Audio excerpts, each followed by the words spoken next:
মা কানা মুহাম্মাদুন আবা আহাদিম মির রিজালিকুম ওয়ালাকিন রাসূলুল্লাহি ওয়া খাতামান নাবিয়্যিন ওয়া কানা আল্লাহু বিকুল্লি শাইইন আলিমা। আপনি জানেন নবীর পরে আল্লাহ নবী হচ্ছে আমার ঈমানের অংশ, আমার ঈমানের পার্ট।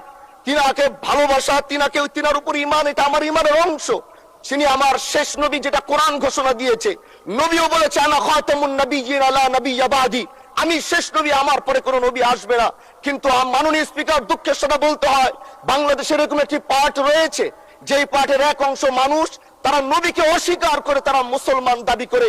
এবং এই বিষয়ে অনেকের ধারণা আছে, তারা জানে এই আন্দোলন করতে গিয়ে অনেক মুসলমানকে রাস্তায় শহীদ হতে হয়েছে, আন্দোলন করতে হয়েছে। স্বাধীনতার পর থেকে আজও সে আন্দোলন চলছে, কিন্তু আজও পর্যন্ত সেটা পাইনি। আমি মাননীয় প্রধানমন্ত্রীকে বলবো, আপনি বাংলাদেশে একটি ইতিহাস রচনা করে যাবেন।